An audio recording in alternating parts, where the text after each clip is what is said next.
You are watching Grace Television.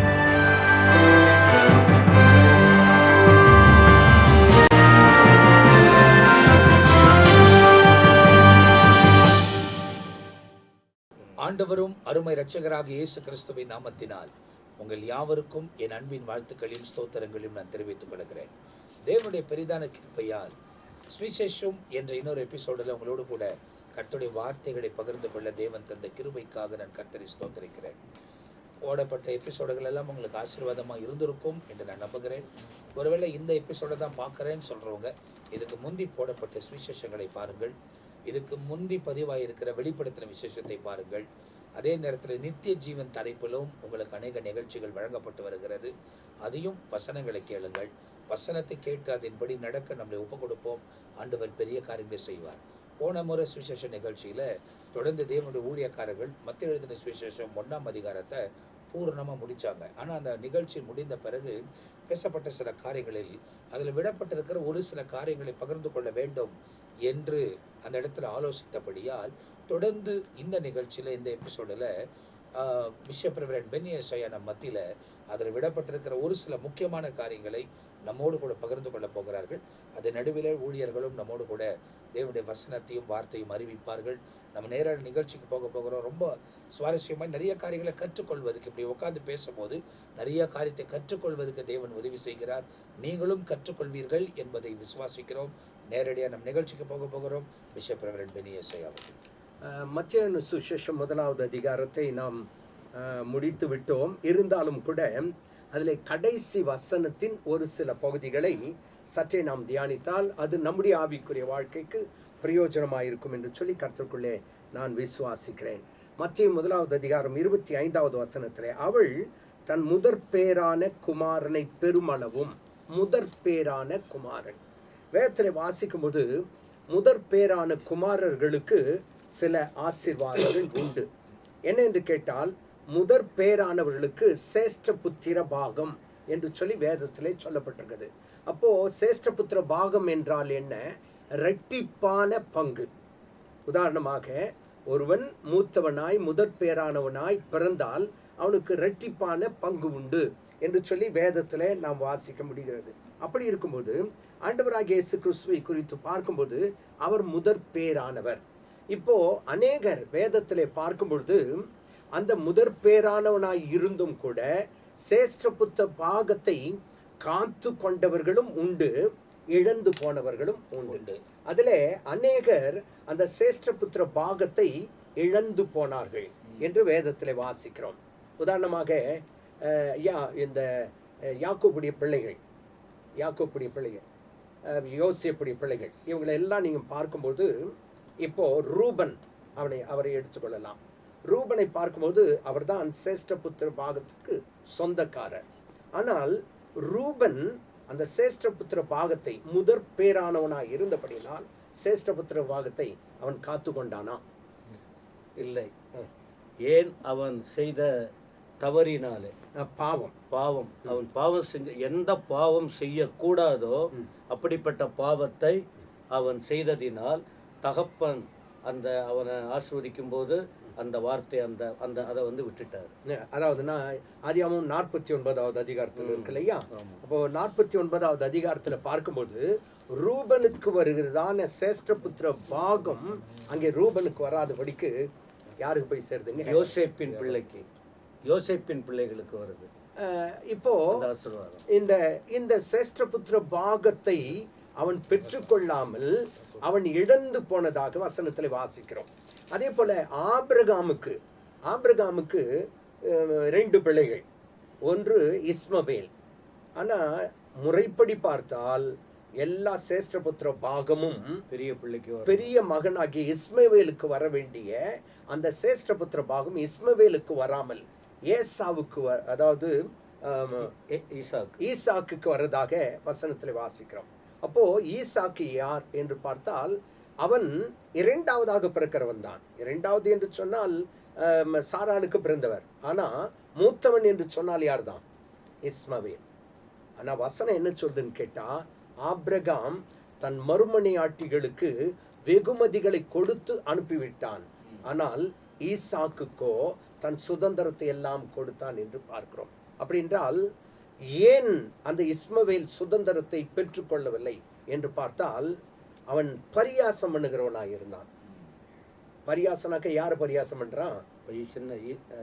ஈசாக்க பரியாசம் பண்றான். ரெண்டு விஷயத்தை நான் அங்க உங்களுக்கு சொன்னோம். ஒன்று, ரூபன் பாவம் செய்தபடினால் முதற் பேரானவனாய் இருந்தும் கூட சேஷ்டபுத்திர பாகத்தை அவன் இழந்து போனான்.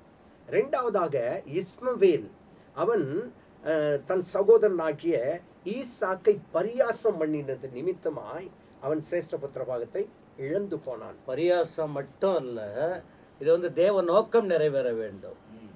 அந்த வழி ஆண்டவர் அந்த தீர்க்கதரிசனம் ஆண்டவர் சொல்லியிருக்காரு பாருங்க, தேவ நோக்கம் நிறைவேறணும்.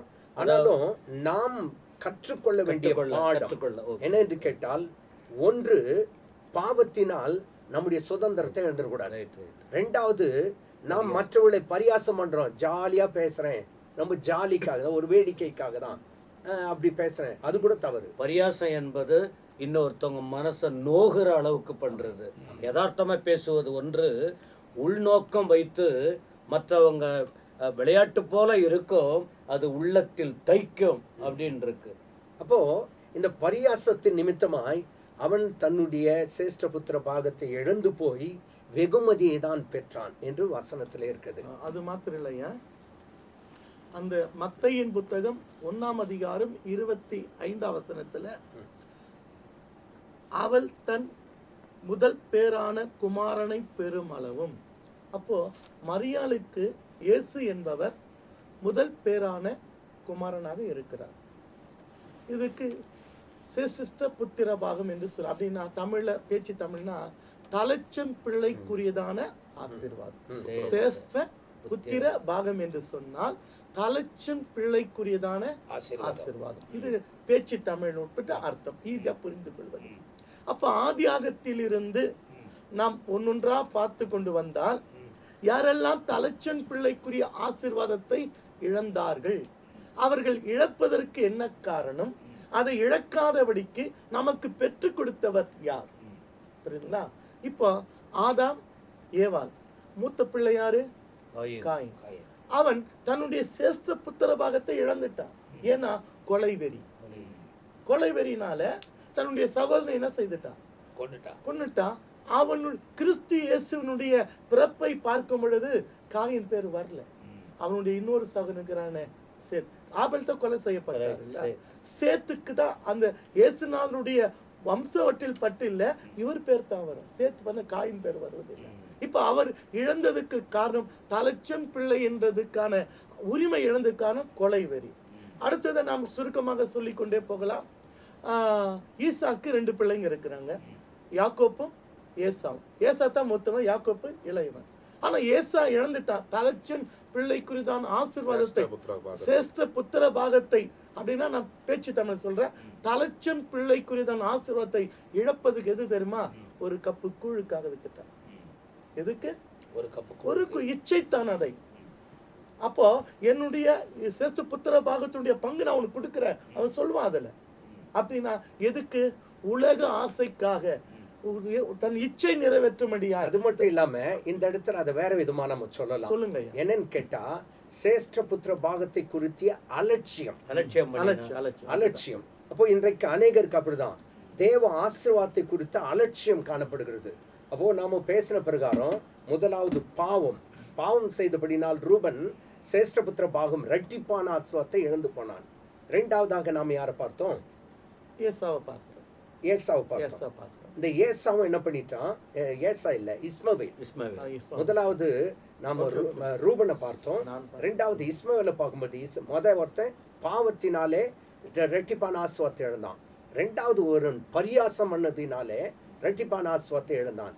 இப்ப ஐயா நீங்க சொன்ன மாதிரி ஏசா இவன் பார்த்தீங்கன்னா சேஷ்ட புத்திர பாகத்தை குறித்த அலட்சியம். அவன் சொல்றானே, இது எனக்கு எதற்கு அப்படின்னு சொல்ல. அப்ப என்னன்னு கேட்டா, ஆசீர்வாதத்தை குறித்த அலட்சியம். இன்னைக்கு அநேகர் அது போல சொல்லும் போதே ஒரு வார்த்தை நான் சொல்லிடுற, திரும்ப வருத்தப்பட்டு விரும்பினான், கிடைக்கல. திரும்ப அவன் பிரயாசப்பட்டு வேதனைப்பட்டு அதை எப்படியும் பெற்றுக்கொள்ள அவன் விரும்பினான், அது அவனுக்கு கிடைக்கவில்லை. அப்ப என்ன அது தெரியுதுன்னா மாத்திரம் இல்ல, முதல் முறை யாக்கோபனுடைய சான்ஸை மூத்த இழந்தாச்சுன்னா மகன் வாய்ப்பு இல்லை. யாக்கோபு மூத்த மகன் ரூபன், அவன் தன்னுடைய முதல் பேரான அந்த ஆசீர்வாதத்தை, தலைச்சன் பிள்ளை குறித்த ஆசீர்வாதத்தை அவன் இழப்பதற்கு காரணம் இச்சை. அதான் பாவம், இச்சை. அதான் இப்ப ஐயா வந்து இச்சையினால அந்த தான் விளக்கமா இருந்துட்டான். சொல்லிக்கிட்டு இருக்காரு. கோபம், ஆனால் பரியாசம். இப்போ நம்ம அப்படின்னு. எல்லாரும் பாவம். அவங்களோட தலைச்சன் பிள்ளை குறித்த ஆசீர்வாதத்தை இழந்துட்டே வராங்க. ஒருவர் மாத்த இழக்காம வெற்றி பெற்று அவர் மூலமாக எல்லா ஆசீர்வாதங்களை நாம் பெற்றுக்கொள்வது, திருசபை பெற்றுக்கொள்வதற்கு அதற்கு வழியை முன்னாடி வகுத்தவர் தான் ஆண்டவராகிய இயேசு. அதற்கு முன்பாக ஒரு சில வசனத்தை நாம் தியானிப்பது நல்லது. என்னன்னு கேட்டா, ஆதியாமத்தில் எடுத்துக்கொள்வோம் என்று சொன்னால் சில சம்பவங்களை நாம் பார்க்கிறோம். என்னன்னு கேட்டா, அந்த ஆசீர்வாதத்துக்கு பங்காளி யார் என்று கேட்டால் ஏசா. ஆனா அந்த ஆசீர்வாதம் யாருக்கு போய் சேருதுங்க? யாக்கோபுக்கு போய் சேருது. ரெண்டு பேருமே அப்பா கிட்ட போயிட்டு, அதாவது ரெண்டு பேரும் ஆசீர்வாதத்தை விரும்புறாங்க. அப்படி விரும்புகிற அந்த நேரத்துல ஏசா அந்த ஆசீர்வாதத்தை எங்கே எதிர்பார்க்கிறான் என்றால் ஆண்டவரிடத்துல எதிர்பார்க்கிறான். ஆண்டவர்கிட்ட போயிட்டு, தேவரீர் என்னை என்ன பண்ணோம்? ஆசீர்வதியும் ஆண்டவரே, நீர் என்னை ஆசீர்வத்தால் ஒழிய உம்மை போக விடேன். அப்போ அந்த ஆசீர்வாதத்தை ஆண்டவர்கிட்ட கேட்கிறான் யாக்கோபு. ஆனா ஏசா வந்து தன் தகப்பனிடத்தில் போய் 27 32 34ங்க. நான் 34ல பாருங்க, ஏசா தன் தகப்புடைய வார்த்தைகளை கேட்ட உடனே மிகவும் மனம் கசந்து உரத்த சத்தமிட்டு அலறி தன் தகப்பனை நோக்கி, என் தகப்பனே என்னையும் ஆசீர்வதியும் என்றான். அப்போ ரெண்டு பேர் ஆசீர்வாதத்தை எதிர்பார்த்து, ஒருத்தர் ஆண்டவர்கிட்ட போயிட்டு கேட்குறாங்க, இன்னொருத்தர் வந்து மனுஷங்கிட்ட கேட்குறாங்க. இப்போ பார்த்தீங்கன்னா ஏசா எல்லாவற்றிலும் ஏமாற்றப்படுகிறவனாய் அவன் தள்ளப்பட்ட ஒரு சூழ்நிலையில், ஒன்று அந்த சிரேஷ்ட புத்திர பாகத்தை அற்பமாய் எண்ணினது நிமித்தமாய் அந்த ரெட்டிப்பான ஆசீர்வாதம் அவனை விட்டு போயிடுச்சு. ரெண்டாவது, தகப்படத்துல போயிட்டு ஒரு ஆசீர்வாதத்தை கேட்கலாம் அப்படின்னு சொன்னா அதுவும் அவனுக்கு கிடைக்காம போச்சு. இப்போ நாம சில உதாரணங்களை பார்த்தோம். முதலாவதாக நாம் பார்க்கும்போது ரூபன் தன் சிரேஷ்ட புத்திர பாகத்தை என்ன செய்தான்? இழந்துட்டான். பிறகு ஏசா தன் சிரேஷ்ட புத்திர பாகத்தை இழந்துட்டான். பிறகு இஸ்மவேல் சிரேஷ்ட புத்திர பாகத்தை இழந்து விட்டான். அப்போ ரெட்டிப்பான ஆசீர்வாதத்தை இழந்து விட்டான். அப்போ இந்த வசனங்களை எல்லாம் பார்க்கும்போது சிரேஷ்ட புத்திர பாகத்தை இழந்தவர்கள், அதே நேரத்துல இயேசு கிறிஸ்துவும் பார்க்கும்போது முதற் பேரானவராய் இருந்தபடினால் அவரும் யார் தாங்க? சிரேஷ்ட புத்திர பாகத்திற்கு பங்குள்ளவர்கள். அதாவது பழைய ஏற்பாட்டுல நம்ம பார்க்கும் பொழுது முதற் பேரானவைகள் யாவும் கர்த்தருக்குரியவைகள். ஆமென். இன்னொன்னு, எனக்கு அது பரிசுத்தமானவைகள் என்று ஆண்டவர் வந்து வேறு பிரிச்சிட்டார். the first born. எனக்கு தெரிந்து கொண்டு யாத்திராகம புஸ்தகம் 13ஆம் அதிகாரம் 2வது வசனம், இஸ்ரவேல் புத்திரருக்குள் மனிதரிலும் மிருக ஜீவன்களிலும் கர்ப்பம் திறந்து பிறக்கிற முதற் பேரான அனைத்தும் எனக்கு பரிசுத்தப்படுத்து, அது என்னுடையது என்றார்.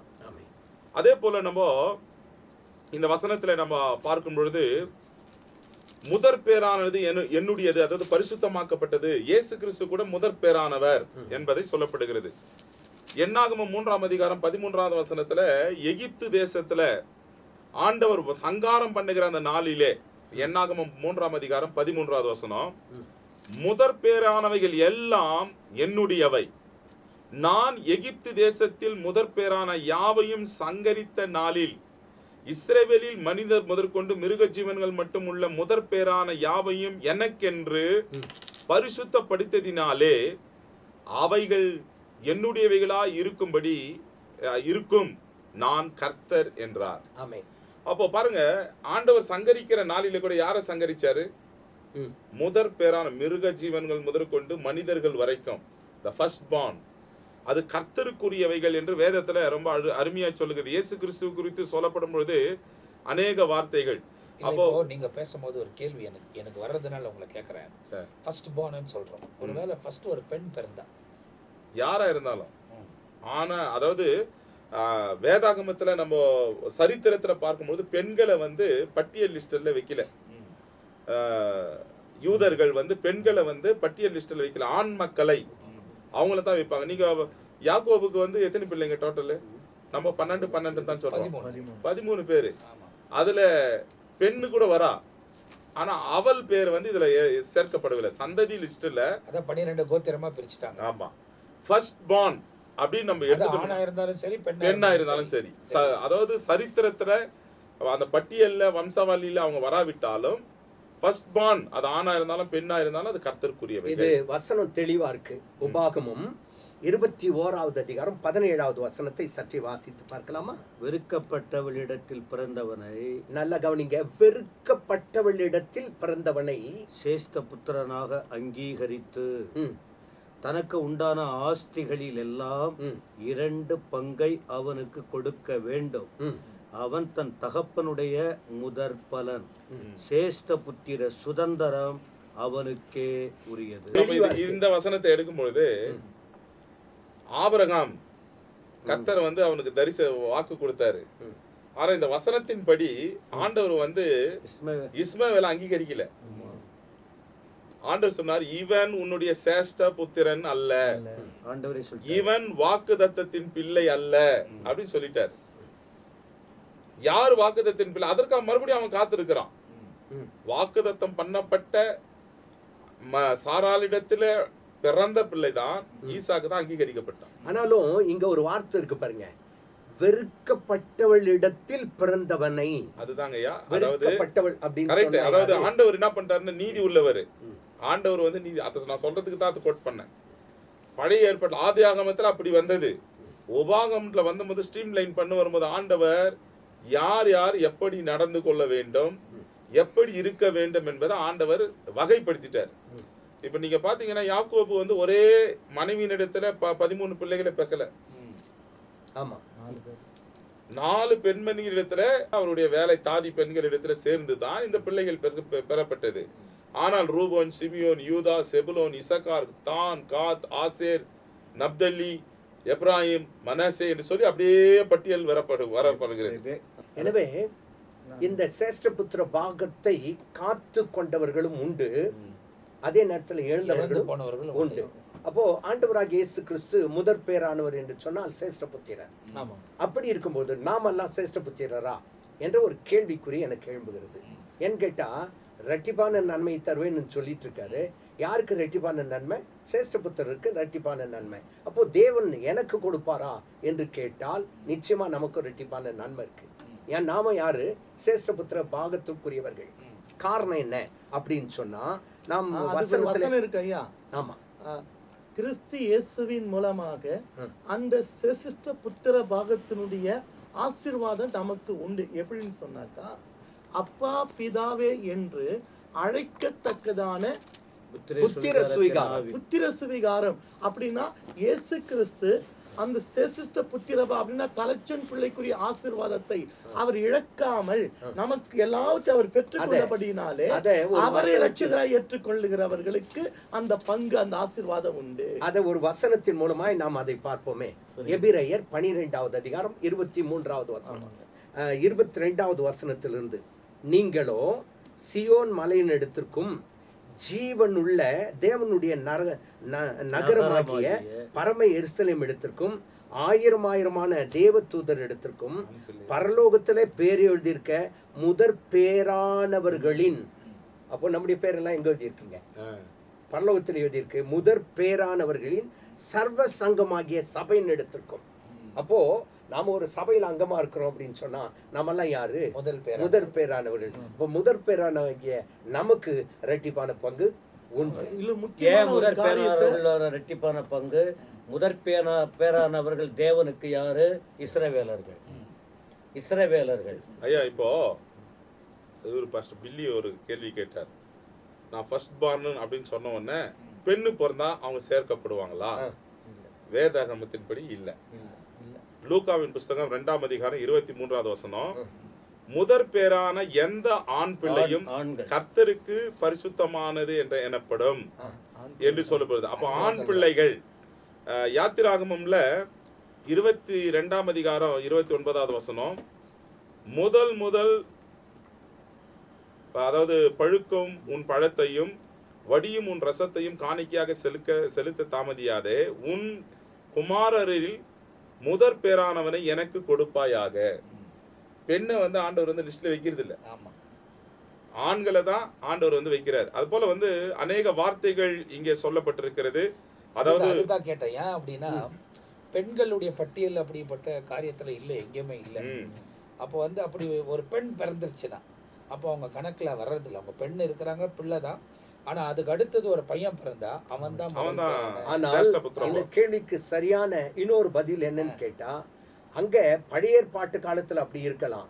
இப்போ கிருபையின் காலம், இயேசுவின் ரத்தத்தினால் கழுவப்பட்ட சபையில் அங்கமாய் இருக்கிற எல்லாரும் சர்வ சங்கமாகிய சபையில அங்கமாய் இருக்கிறபடினால் எல்லாருக்கும் அந்த இரட்டிப்பான ஏன்னா ஆண் என்றும் இல்லை பெண் என்றும் இல்லை என்று இப்போ உள்ளது.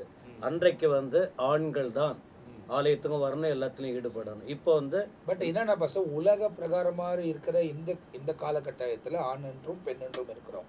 ஆனால் அந்த ஆண் என்றும் இல்லை பெண் என்றும் இல்லை என்ற தன்மை பரலோகத்தில் நாம் பிரவேசித்த பிறகு அங்க ஆண் என்றும் இல்லை பெண் என்றும் இல்லை. ஆனா இந்த இடத்துல அந்த தன்மை இருக்குது. ஆனா இந்த இடத்துல நாம பார்க்கும்போது இரட்டிப்பான நன்மைகள் சுதந்திரம் எப்படி கிடைக்கிறது என்று சொன்னால், நாம் சபையிலே அங்கமாய் மாறினால், இயேசு கிறிஸ்துவை சொந்த ரட்சகராய் ஏற்றுக்கொண்டு நாம் அவருடைய பிள்ளைகளாய் மாறினால் நாமும் யாருன்னு கேட்டா முதற் பேரானவர்கள். அதான் அந்த வசனம். ஐயா அதை தெளிவா வாசிருங்க ஐயா.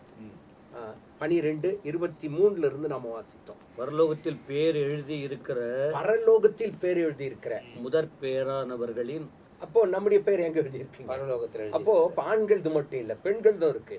முதற் பேரானவர்களின் சர்வ சங்கமாகிய சபையினிடத்திற்கும் யாவருக்கும் நியாயாதிபதியாகிய தேவனிடத்திற்கும் பூரணராக்கப்பட்ட நீதிமான்களுடைய ஆவிகளினிடத்திற்கும் புது உடன்படிக்கையின் மத்தியஸ்தராகிய இயேசுவினிடத்திற்கும் ஆபேலுடைய ரத்தம் பேசினதை பார்க்கிலும் நன்மையானவைகளை பேசுகிற இரத்தமாகிய தெளிக்கப்படும் இரத்தத்தினிடத்திற்கும் வந்து சேர்ந்தீர்கள். ஆகவே இந்த வசனத்தின் கடைசி பகுதியிலே பார்க்கும்போது, அவள் தன் முதற் பேரான குமாரனை பெருமளவும்.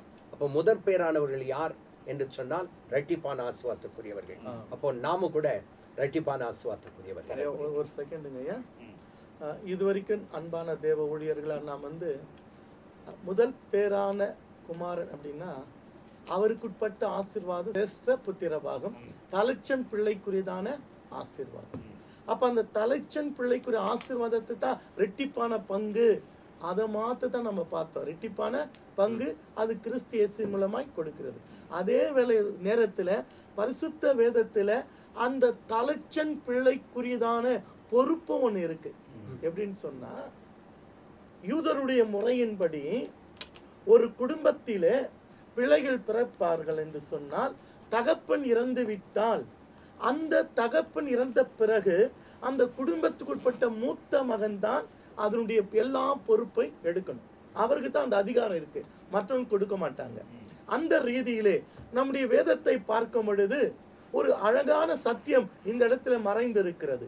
ஆண்டவராகிய இயேசு கிறிஸ்து கல்வாரி சிலுவையிலே தொங்கிக் கொண்டிருக்கும் பொழுது தன்னுடைய தாயாகிய மரியாளை பார்த்து சொல்வார், தன் அன்பான சீஷனை சொல்வாரு, ஸ்ரீயே அதோ உன் மகன். அந்த சீஷனை பார்த்து சொல்வார், அதோ உன் தாய். இதற்கு ஒரு பெரிய பின்னணி, ஒரு சரித்திரமே அடங்கியிருக்கிறது.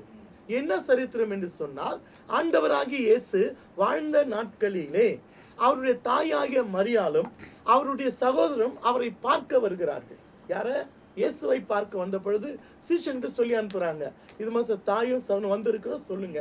அப்ப இயேசு இந்த செய்தி கேட்ட பிறகு ஒரு வார்த்தை சொல்வார், யார் என் தாய், யார் என் சகோதரர்? நீங்கள் தான் என் தாயும் என் சகோதரர் என்று பார்க்காமலே அனுப்பி விடுவார். இந்த செய்தி மரியாளுடைய மற்ற பிள்ளைகளுக்கு தெரிகிறது. என்னன்னு சொன்னா, தாயாகிய மரியாளையும் நம்முடைய சகோதரனையும் இயேசு பார்க்காம அனுப்பி வைத்து விட்டார் என்று இயேசுவின் மீது ஒரு பெரிய பகை, ஒரு கோபம் இருக்கிறது. அதனால குடும்பத்தில், நான் சொல்வது சரித்திரம், குடும்பத்தில் ஒரு தீர்மானம் எடுக்கிறார்கள். என்னன்னு சொன்னா, அவங்க அம்மா கிட்ட சொல்றாங்க, இனி நீ இயேசுவை பார்க்க போகக்கூடாது. இனி நீ இயேசுவை போய் பார்க்க போனா மறுபடியும் நீ வீட்டுக்கு வரக்கூடாது. இதுதான் உங்களுடைய கட்டுமானம், இதுதான் உங்களுடைய தீர்மானம். ஆனால் இயேசு கிறிஸ்து கல்வாரியிலே அவருக்கு மரண தண்டனை கொடுத்து, சுருக்கமாக சொல்கிறேன், அப்போ கல்வாரி சிலுவையில் தொங்கிக் கொண்டு இருக்கும்போது நமக்கு செய்தி போகிறது, இயேசு கிறிஸ்துக்கு மரண தண்டனை கொடுத்துட்டாங்க, கல்வாரி கொல்கத்தாவில் அவர்களை சிலுவை கொன்று விடுவார்கள் என்றுனா, இந்த அம்மா இப்ப பிள்ளைங்க ஏற்கனவே சொன்னாங்க, போனா நீ மறுபடியும் வரக்கூடாது. இந்த அம்மா செய்த காரியம், பிள்ளைகளுடைய வார்த்தை கேட்காதபடி எனக்கு இயேசு தேவகுமாரனாகிய இயேசு வாக்குத்தத்தம் சொல்லப்பட்ட பிள்ளையை பார்க்க போய் விடுகிறார்கள். இப்போ கல்வாரியில் சிலுவையில் தொங்கிக் கொண்டு இருக்கும் பொழுது இப்போ யோசேப்பு மரித்து இருக்கிறார். பொறுப்பு அடுத்தது யாருக்கு? அது இயேசுக்கு தான். தலைச்சம் பிள்ளைக்குரியதான பொறுப்பு. இப்போ அவரும் மரிக்க போகிறார். இன்னும் சில மணி நேரத்துல மரிக்க போகிறார். மரித்து விட்டால் தாயுடைய நிலைமை என்ன ஆகும்? எங்க போக முடியாது. ஏன்னா இப்போ மற்ற பிள்ளைகளை வெறுத்து விட்டு இயேசுவை நம்பி வந்துட்டாங்க. அப்போ இயேசு பாக்குறாரு, தலைச்சன் பிள்ளைக்குடைய அதிகாரத்தை நான் இருந்து நானும் மரிக்க போகிறேன். இந்த அம்மா என்னுடைய தாய் என்னை பார்க்க வந்துட்டாங்க, நான் மரித்த பிறகு இவங்க எங்க போவாங்க? அதனால தான் சொல்றாரு. அப்போ அந்த தாயை பார்த்து சொன்னாரு, ஸ்ரீயே, அதை உன் மகன் அந்த அம்மாக்கு புரிஞ்சிச்சு, நான் மரிக்க போகிறேன், நீ வீட்டுக்கும் போக முடியாது. அடுத்தபடியாக உன்னை கவனித்து உன்னை பராமரிக்கிற பொறுப்பு என்னுடைய சீஷனாகிய யோவானிடத்தில் கூட. அப்பதான் சொல்றான், இந்த அம்மாக்கு புரியுது. அது நீ வீட்டுக்கு போன்னு சொல்லல, மற்ற பிள்ளைகளுக்கிட்ட போன்னு சொல்லல, அதோ உன் நமக்கு சொல்றாரு, அதோ உன் மகன். அப்ப நமக்கு தெரிஞ்சிச்சு, இயேசுநாதர் மரிச்சிட்டா நான் எங்க தான் போனோம்? யோவானு கிட்ட போனோம். இப்ப யோவானுக்கு சொல்றாரு, அதோ உன் தாய். அப்படின்னா என்ன அர்த்தம்? கூட்டு போனோம். ஏன்னு சொன்னா, நான் மூத்த பிள்ளை, நான் மரிக்க போகிறேன். அடுத்து இந்த தாய் என்ன நம்பி வந்துட்டாங்க, வீட்டுக்கு போக முடியாது. பிள்ளைங்க சொல்லிட்டாங்க, நீ மறுபடியும் வீட்டுக்கு வரக்கூடாது. அந்த பொறுப்பினை யோவான் எடுத்துக்கணும். எதுனா, தலைச்சன் பிள்ளைக்கு ரெட்டிப்பான பங்கு உண்டு, தலைச்சன் பிள்ளைக்கு சில அதிகாரமும் உண்டு. அந்த குடும்பத்தை நம்ம பார்க்குறோம். நம்ம நம்முடைய நாட்டில் பார்க்கும் பொழுது ஏதோ நிகழ்ச்சினா மூத்த பிள்ளை தான் கூப்பிடுவாங்க. ஏன்னா அவனுக்கு அடுத்த அப்பாவுக்கு அடுத்த பிள்ளை இது, அந்த மூத்த பிள்ளைக்கு தான் நம்ம பார்க்கறது வழக்கமா இருக்குது. அது போல செசிஷ்ட புத்திர பாகத்தினுடைய அந்த தலைச்சன் பிள்ளைக்கு ஆசை ரெட்டிப்பான பங்கு இருந்தா கூட அவருக்கு சில பொறுப்பு இருக்கிறது. அதை செய்தவர் தான் இயேசு. அப்போ இந்த இடத்துல, இந்த நிகழ்ச்சியில நீங்க பார்க்கும்போது ஏராளமான ரகசியங்களை நாம் அறிந்து கொள்வதற்கு தேவன் உதவி செய்கிறார். ரொம்ப தெளிவாய் சில காரியங்கள் பாரு. ஒரே வசனத்துல ஒரு வசனத்தை கொண்டு அதில் உள்ள ஒரே வார்த்தை நிமித்தமாய் இன்றைக்கு ஒரு எபிசோடு முழுவதும் உங்களுக்கு போடப்பட்டிருக்கிறது. இன்னும் தியானிப்போன்னு சொன்னால் இன்னும் நிறைய காரியங்களை அப்படியே வசனமாக நம்ம கொண்டு வர முடியும். ஆனால் நமக்கு நேரம் போதாது. ஆனால் ஒவ்வொரு காரியமும் துல்லியமாக அறிவிக்கும் போது அவைகளெல்லாம் கேட்குற நாம் வசனத்துக்கு உட்பட்டு நம்முடைய வாழ்க்கை அர்ப்பணித்து தேவனுக்கு முன்பதாய் குற்றமற்றவர்களாய், அந்த யோசேப்பு போல, அந்த மரியாதை போல நம்முடைய வாழ்க்கையும் தேவனுக்கு ஏற்றதாக இருக்கும் போது அவங்கள தெரிந்து கொண்டு தமக்காக பயன்படுத்தினவர் நம்மையும் தமக்காக பயன்படுத்தி கொள்ள அவர் சர்வ வல்லமை உள்ள தேவனாக இருக்கிறார். இந்த உலகத்தில் இருக்கிற கொஞ்ச நாட்கள் நம் தேவனுக்கு பிரயோஜனம் உள்ளவர்களாக இருந்து நாம் அவரோடு கூட நித்தியத்துக்குள் பிரவேசிக்கக்கூடியவர்களால் நம்மை நாமே அர்ப்பணிப்போம். சுவிசேஷத்தை கேளுங்கள், கேட்கிற நீங்கள் மற்றவங்களோட பகிர்ந்து கொள்ளுங்கள், அறிவியுங்கள், திரளான ஜனங்களை கர்த்தருக்கு நேராக நடத்துங்கள். நிச்சயமாய் ஆண்டவர் உங்கள் வாழ்க்கையில மேன்மையான காரியங்களை செய்வார். ரொம்ப சுவாரஸ்யமாய், ரொம்ப ஆசீர்வாதமாக இந்த நிகழ்ச்சி போகிறது. மீதியாக இருக்கிற அநேக காரியங்களை அடுத்த எபிசோடில் நம்ம பார்க்க போகிறோம். அதுவரை நாங்கள் எல்லாரும் உங்ககிட்ட விடை பெறுகிறோம். கர்த்தர் உங்களை ஆசீர்வதிப்பாராக. ஆமென். ஆமென்.